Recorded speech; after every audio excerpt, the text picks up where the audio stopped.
Sounds busy. Okay. Must have a crazy acoustic effect in here, huh? Excuse me, sir. Greetings to you. Sorry, I do that sometimes, apparently. Excuse me. Luther Broad's boarding house. I'm Luther. You want beds or food? See me.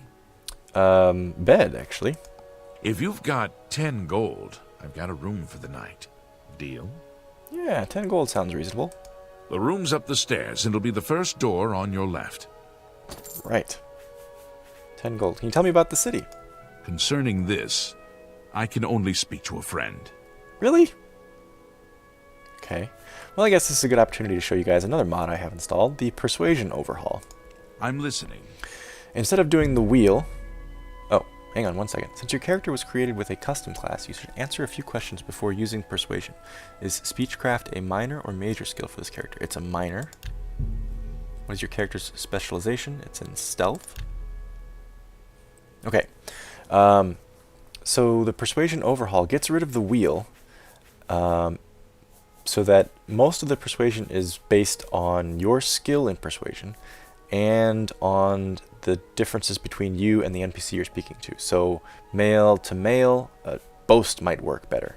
Male to female, admire might work better. Between a Dunmer and an Argonian, it's going to be very hard to get the Argonian to like you more. Between an Imperial and a Nord, it might be considerably easier, you know. If your specialization is stealth, it might be hard to get a warrior type character to warm to you. Whereas if your specialization is magic and you're speaking to a magician NPC, it'll be much easier to get them to warm to you. So you'll see what I mean in a minute. You pick one of these options, they react to it, and you'll see the disposition change up here in the top left. So I enjoy it. I like it that it's more dependent on your stats and thinking through the differences between your characters than it is just on setting up a wheel to you know, hit properly, I guess. Let's try first by, well, we don't really have much to boast about. Let's try telling a joke. You should be ashamed. He does not like the joke. 43. Can we admire him? He runs a good shop. Don't waste your flattery on me. Okay. This does not seem to be working at all. Let's try boasting. Blah, blah, blah. What a bore. 27. And a little coercion, perhaps? Talk tough to me. I love tough guys.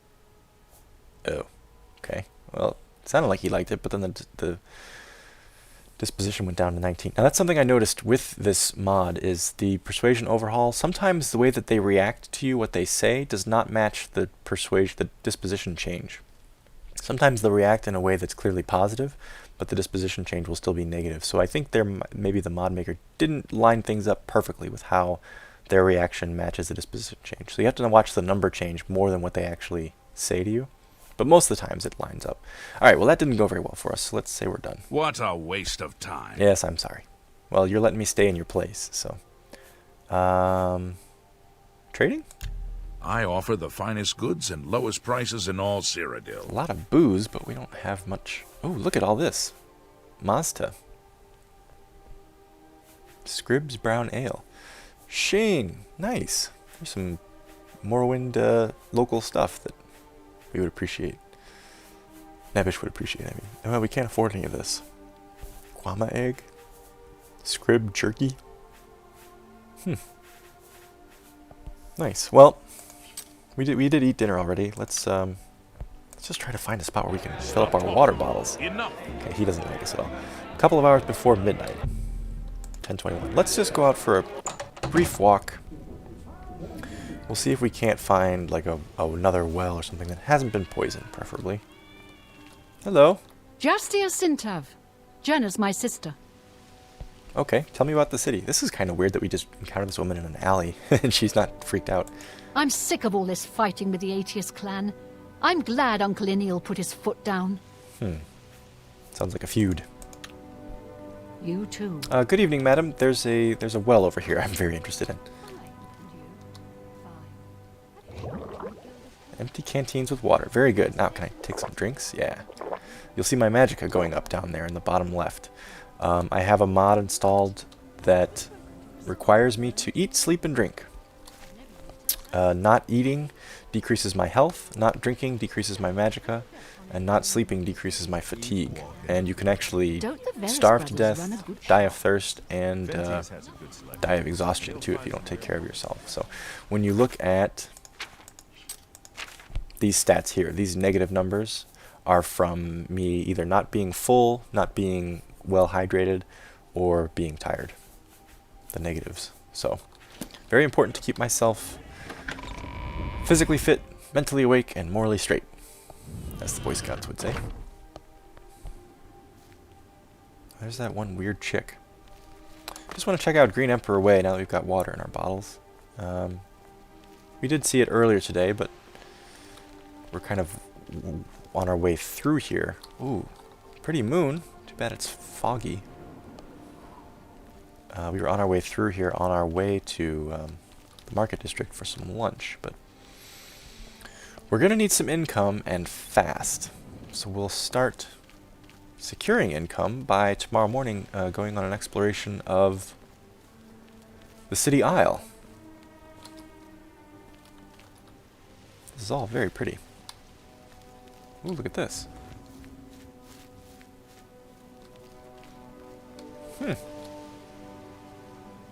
Looks like they put their graveyard in the field in here. Those look like maybe tombs over there.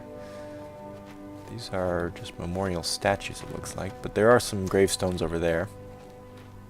This would be a nice place for like a picnic lunch. Yeah, you can see right here. Well, we don't want to walk through the graves. Where are we now?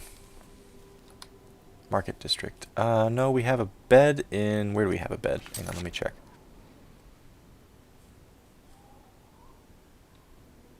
Elven Gardens, I think, right? So we actually want to go to the right. One more. At least it's very well lit in the Imperial City at night. Feel very comfortable walking around, like you're not going to get mugged or something.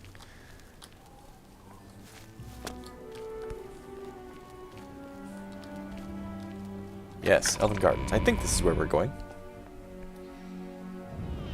We'll hit the hay, and then tomorrow... Explore. What's this about? Excuse me. Sorry. Excuse me. What is it, citizen? Ooh, an Argonian. I bet he does not like me. Ashborn. Yeah, it sounds like he does not. Do you need something? No, thank you. This is... Yes, good. My sense of direction has not failed me. This is where we bed for the night.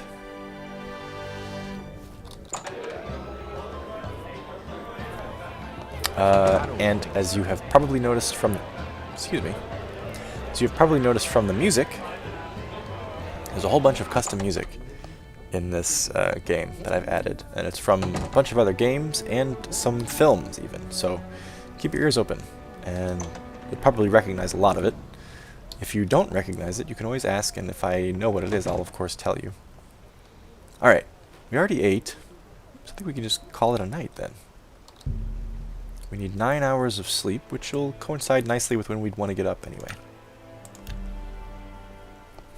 First day in the Imperial City. What an adventure we're on here. Nebish is very excited. He's new, and he's inexperienced, but he thinks that he has a name to make for himself here. Doesn't know how, but he's going to give it a shot.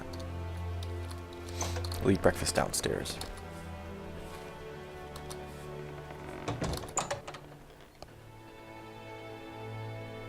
Now, something that you may have noticed, I'm playing and recording in 720p. What the? Shivering caught. May I read this? Special edition. Shivering caught in Bruma. Like thunder, the news hit all city watchmen in Bruma, Cyrodiil's northern city near Skyrim. A, quote, big devil, as Isterus Brolus described it, walked towards the city gates, armed with a warhammer bigger than a bull's head. Its head itself sprouted horns as long as an Argonian's tail, and a collar made of jet-black ebony lay around its neck. Volinaro of the local mages guild was the first to identify the creature.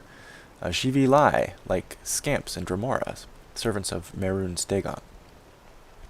Of course, the City Watch immediately took action. Before the Shivering could cause any harm, the brave defenders of Bruma took it down and hauled it into prison. The walls of Castle Bruma and its dungeon are strong, the iron bars well kept, and without stain. Captain Bird of the City Watch assured us that neither man nor monster can break out, especially since the captured Shivili is watched all day long. Luckily, though, it was only one Shivili, which even got overpowered before it could draw its weapon. The reason for its presence is not yet known. No other Daedric monstrosities followed in its wake. Shivili were last seen in Cyrodiil during the first sacking of Kvatch, as they spread mayhem in the name of the Cameron usurper. Some reports of the Battlespire incident mention a few Shivili too, but the Battlespire incident as a whole is mysterious, and the truthfulness of any report regarding its fall dubious at best. As for the Shivili in Bruma, it was disarmed and is now safely kept under control. The citizen of the Empire can again rest easy. Interesting. Right, well, let's sit down and have some breakfast then. What was I saying about mods that I have installed? I forget. I'll think of it again here in a moment. Right. Now, one mod that I do have installed, now that I think about it, is a mod that does frequent autosaves during the game. So it's Kuertee's autosave in time, I think is what it's called. So you don't lose so much of your progress when you die, which is nice. See, now I'm actually eating, which is kind of cool. It has the bonus of not losing all your progress when you die. You can go if you haven't quick save recently, that is. Another function of it is that when you're in a menu or when you're in dialogue with NPCs, time still passes. Now it passes at a different rate than it does in world when you're out exploring and stuff, but it still passes. So that's kind of cool. So when I read something, when I come out of the menu, some time will have passed since I started reading it, which is fun, but it's also kind of tricky because when you're not used to it, you can be reading something and then all of a sudden it's like midnight. You're like, holy crap, my character has to go to sleep. Anyways, well, let's say we're going to read this while we eat breakfast. The assassination. Black Horse Courier Special Edition. Emperor and heirs assassinated. Elder Council named as regents. Emperor Uriel Septim VII is dead at the age of 87, having ruled Tamriel for 65 years. He was killed by assassins unknown. At the same time, in separate locations, the late Emperor's 3 sons and heirs, Crown Prince Geldal, 56, Prince Enman, 55, Prince Ebel, 53, were slain by other assassins. An investigation into the identity and motives of the assassins is underway, but the Elder Council, Imperial Guard, and Blades Guard have forbidden publication of reports and rumors concerning the event until further notice. Isn't this a publication of a report? By ancient precedent, the Elder Council rules the Empire until a new emperor is crowned. No direct heirs survive, and the Council has proposed no list of candidates. Chancellor Okato, Imperial Battle Mage, speaking for the Elder Council, presented an appeal to the Empire's citizens for calm and asked that the people remember the Emperor, his sons, and the Elder Council in their prayers. Emperor Uriel's early reign was marked by peace and prosperity. The Empress Kaula Voria bore him 3 healthy sons, was a loving companion to the Emperor, and a great favorite of the people. However, the Emperor and the Empire suffered terribly during the Imperial Simulacrum, 3rd Era 389 to 399, when he was held captive in Oblivion while the usurper Jagar Tharn assumed his appearance and ruled in his stead. Emperor Uriel was finally rescued and restored, and the impostor defeated by the agency of the sorceress Riel Silmain, who was dead, and her shadowy protege. But the affairs of the Empire were in great disorder, and Empress Kaula Voria, exhausted by her ordeal, withdrew from public life. The decades following the Restoration were once again peaceful and prosperous, but increasing political tensions among the petty states of northwest Tamriel finally erupted in the Wars of the Iliac Bays, resulting in the establishment of the modern borders of Daggerfall, Sentinel, Wayrest, and Orsinium, and culminating with the remarkable events associated with the Warp in the West. The latter years of the Emperor's reign have seen a flourishing of imperial influence in the provinces, and with the fortunate resolution of the religious wars and the Vardenfell crisis, and with the wise and firm guidance of King Helseth and his mother Queen Berenziah, an extension of high imperial culture even into the more remote parts of Morrowind. The Emperor's murder, and the murder of his 3 sons, is a terrible crime and a great tragedy for the Empire. Battle Mage Okato assures us that all the resources of the Elder Council, the Legions, the Guard, the Arcane University, and the Imperial Battle College are being employed to bring the assassins to justice. But in the meantime, the greatest tribute we citizens can offer to the memory of our beloved Emperor is to go earnestly and diligently about our daily affairs, honoring the life of the great empire he loved so much and served so faithfully for so long. Right. Fine. Okay, now that we've done that, it's rather striking news, of course, but let's go exploring, shall we? And let's head out of the Talos district, so we can go out the main gate, really get a sense of the city. Morning. Morning. Now, as I mentioned earlier in the LP, my character is not going to be doing the main quest. And so, in order to... well, what we're going to say is, in reading that assassination bulletin, he has already been informed. It didn't mention it in the bulletin, but we're going to say that there was a paragraph tagged on at the end of reports of Kvatch being completely destroyed and overrun by... It's you. Hi. Okay.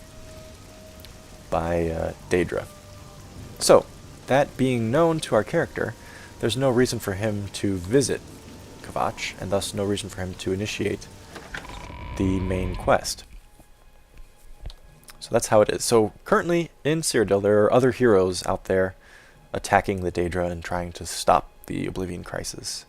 And we'll probably see little, if anything, of that momentous event.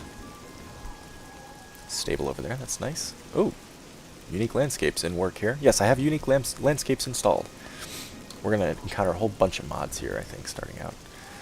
So, what are we doing here today on the Imperial Isle? Well, we're suffering through some rain, which sucks.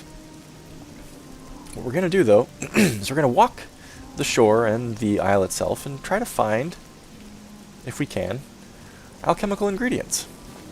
So that we can mix around. One of the reasons, well, actually probably the main reason that our young hero Nebish came to the Imperial Isle is he heard, or rather to Cyrodiil, is he heard that there are some very interesting alchemical ingredients in Cyrodiil. Ones that he's not at all familiar with, being from Morrowind, so he wants to check them out.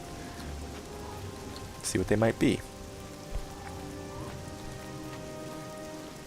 So yes, unique landscapes installed, as well as some other mods that kind of function as unique landscapes. I have roads and trails of Cyrodiil installed, and I have a patch that matches that up with unique landscapes. I also have the town mods installed that add like Malapi and such, and Ferrigil and Feldscar and all those things. So we'll probably be running into those as we explore gradually. This is interesting. Way Shrine of Julianos. And as I said, Nebish has a very Roman view of religion, where he has his gods that he worships, but he's not opposed to other people worshipping other gods, and is not opposed to praying to those other gods if he thinks it might provide him some benefit. So, know the truth, observe the law, pray at my chapel altars to receive my blessings. Mercy, Julianos, thank you. Right. Just looking for some cool alchemical stuff. Oh, there's a house over there. Be checking that out.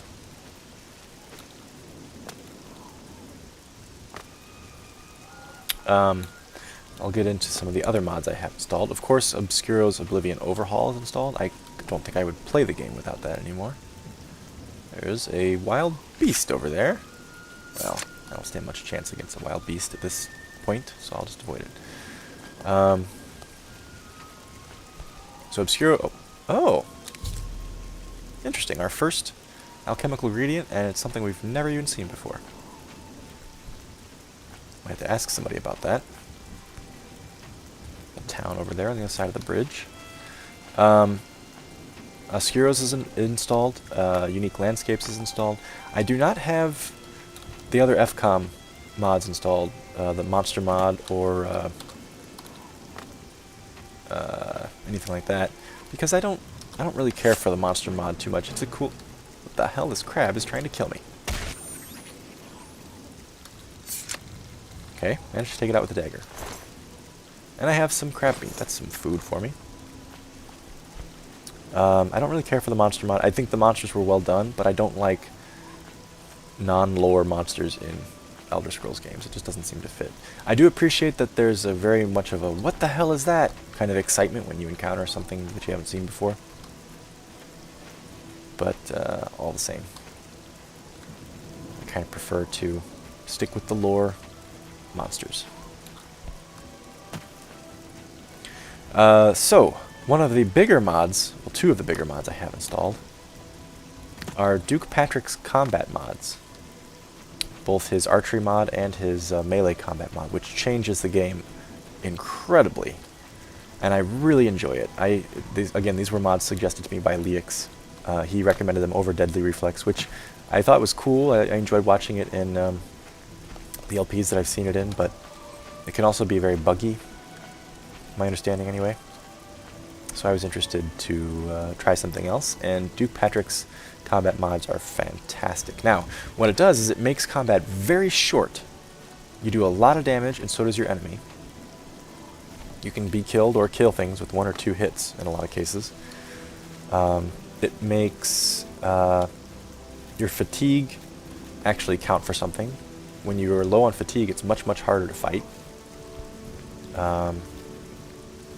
Additionally, it makes archery very, very powerful. You can kill a lot of tough bad guys with 1 or 2 hits from a bow. But there's a trade-off, which is that you're not as fast when you're moving with a bow. It's harder to shoot when you're moving. Your arrow doesn't travel as far. I thought this was going to be a rune of some kind. It's just a tower, basically. It's very hard to shoot when moving. In fact, it's practically impossible to hit anything while you're moving. And you don't move as fast with a bow. Oh, Shrine to Julianos, looks like. Even if there's no actual, and some flax, no actual, way shrine itself. So yes, Duke Patrick's mods, I highly recommend, and you'll see a lot of them as we go here. I'm sure probably most of you have played with them. One of the other things it adds is area damage, so you can get headshots and it'll do more damage to people. You can also feint with your weapon, with your sword or dagger or axe, whatever. You can attempt to feint your opponent and then hit them someplace else. It adds momentum, so if you're moving downhill at an opponent and you swing at them, you'll get a bonus to damage if you hit. Likewise, you'll suffer a penalty if you're trying to run uphill at somebody and you hit them. You won't have as much momentum and you won't be, providing as much damage, basically. Very, very cool mod all around. Well done. Hello. Let me not try not to tread through your field. I'm not going to take your strawberries or your food either. That'd be rather rude. A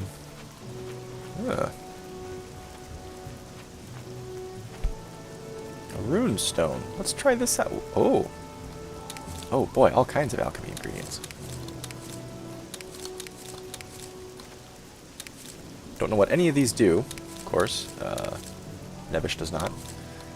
So he's going to take everything and try it out. And because he's curious, stone stirs under your hand. Do you seek its conjured weapon and armor? Yes. Ooh, Daedric dagger and Daedric gauntlets, even.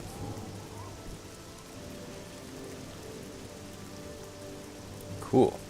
Well, don't know that we'll be using them, but I imagine it's a little weird to be walking around these farms with your dagger drawn. Sheep. Hello, sheep.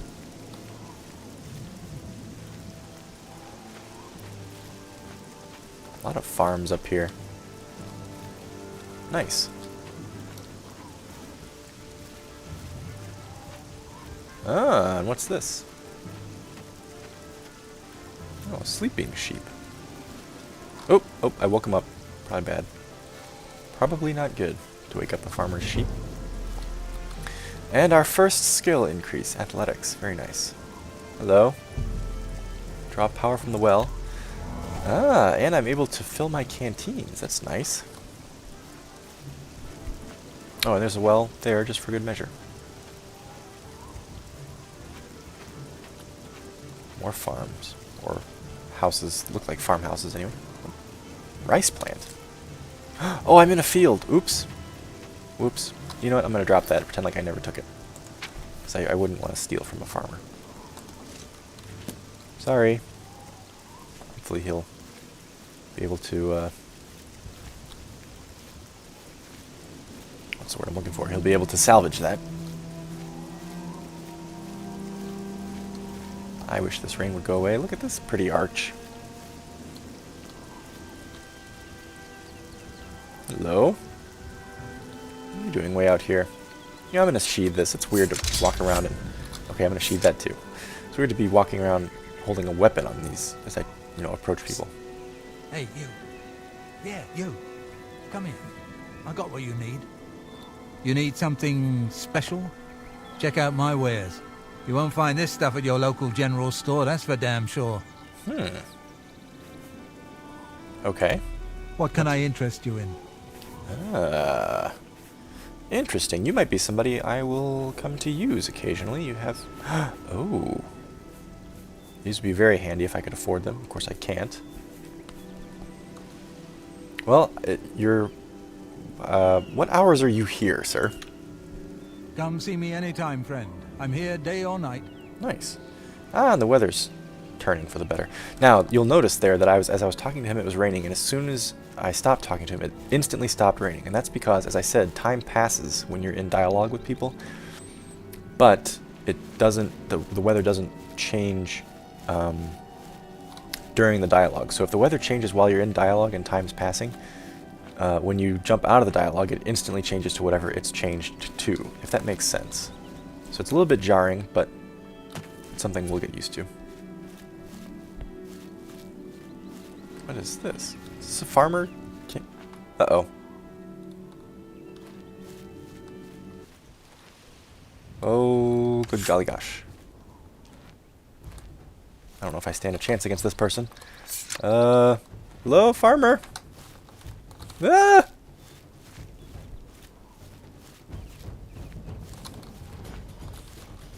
Anyone available to help? Hello?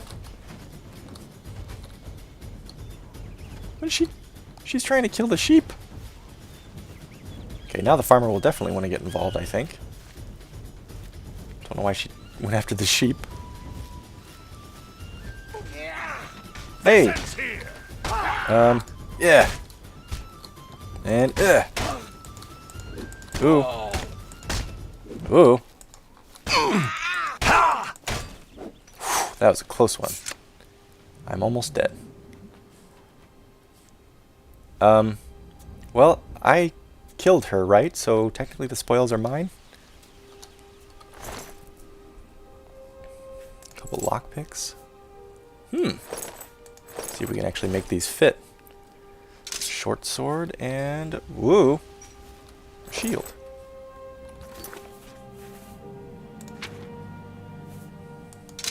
Ah, yes. Now, I'm going to say that our Nebbish probably only knows how to use, like, daggers and short swords. He's probably not so well trained with weapons from the Ordinators that he could handle, like, a long sword or a claymore or something like that.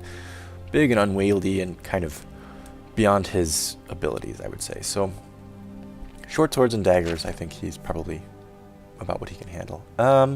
Before we go putting on clothes, let's just duck behind the building here so we're not getting naked right in front of those farmers.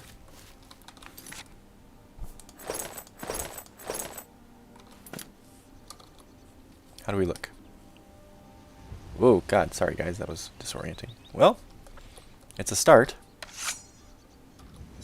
And what we need to do is...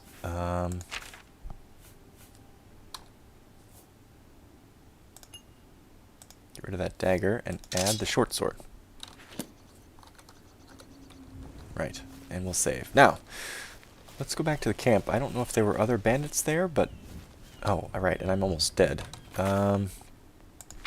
We did happen to grab from our father some Heal Minor Wounds scrolls. How do I do that? I forget. Oh, it's selected. Can I select another one? Nice. Yeah, that's a good start.